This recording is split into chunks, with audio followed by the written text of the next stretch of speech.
Forget every well-worn cliche about Korean cars coming of age and improving vastly generation upon generation. That's old news. The real story is here in Seoul, South Korea, where the Hyundai Kia Group is putting some 10,000 engineers to work every day on new ideas, technology, and innovations.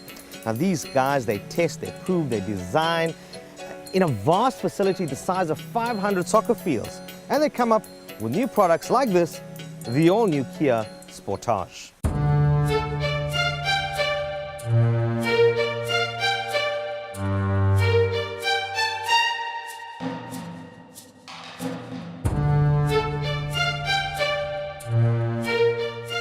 Here's an interesting thing now. Back in 2009, when the recession was still biting, global car companies were slashing their wrists and burning their tires because of poor car sales. Not so Kia Hyundai Group, however. These guys were positively flying. I mean, car sales for them were boosting by something like 40% in certain markets. And drive the new Sportage, it's easy to see why. What you've got here is not just good old-fashioned value for money any longer. It's a damn fine motor vehicle. They've gone for a premium feel. So Kia's obviously upping its game, moving itself beyond the funky, beyond this whole ability to surprise kind of thing that they've been on for a number of years. And they're actually now staking a claim for themselves in that premium sector.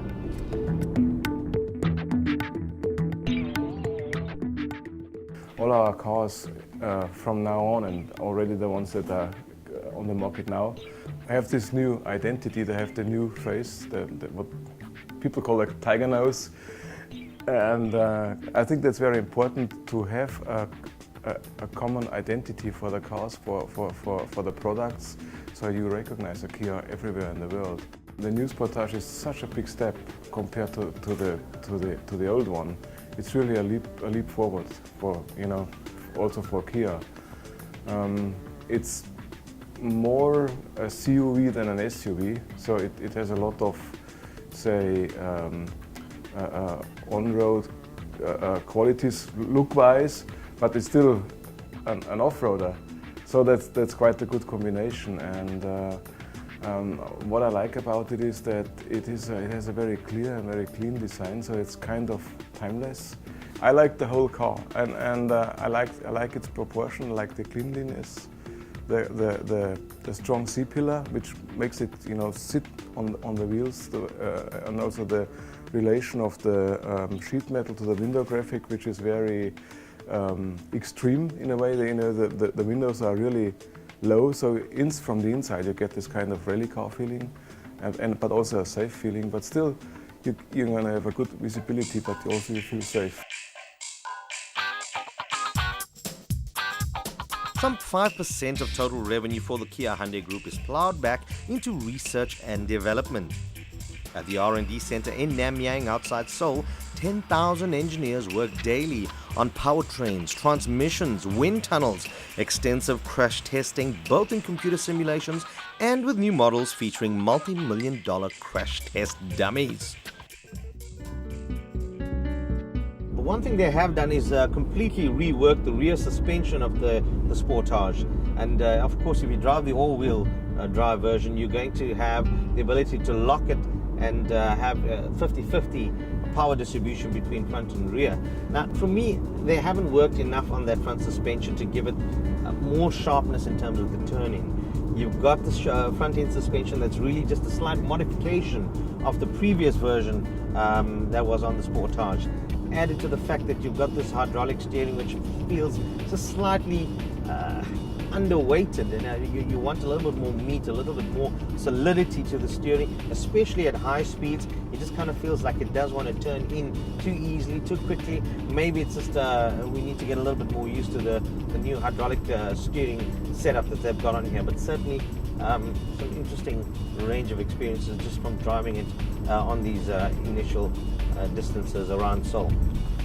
Everything about this car is larger than the predecessor except for ride height and the overall height of the vehicle and ground clearance.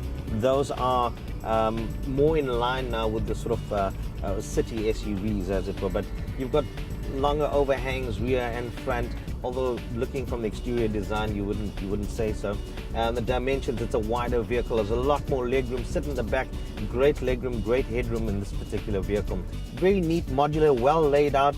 I would have liked for them to have just to sort of jazz things up a bit with some of the dials, some of the instrumentation here. Kind of feels that maybe a lot more effort was spent on the exterior, and some of the guys have complained about the sort of use of the plastic inside. To me, it's definitely got a solid quality feel about it, even if you don't particularly maybe like some of the aesthetics. Now we know there are 3 different engine derivatives that are headed for South Africa. There's a 2-litre petrol, there's a 2.4-litre petrol, and of course there's a diesel engine as well. From a transmission, South African buyers are going to have the choice of 6-speed automatics, and the 2-litre has a 5-speed manual available to it as well. We're told pricing is going to be from around the 240,000 Rand mark for an entry-level 2-wheel drive vehicle. The only difference really with the 2-wheel drive, apart from it being 2-wheel drive, is that it's not going to have leather seats, it's not going to have the sunroof, it's going to have slightly smaller wheels, 17-inch instead of the 18-inch that's currently on the standard vehicle. So they are trying to really spread them across in terms of all the options, starting at 240, going right up to possibly the 350,000 Rand mark. There is quite aggressive pricing behind the launch of the new Sportage for South Africa.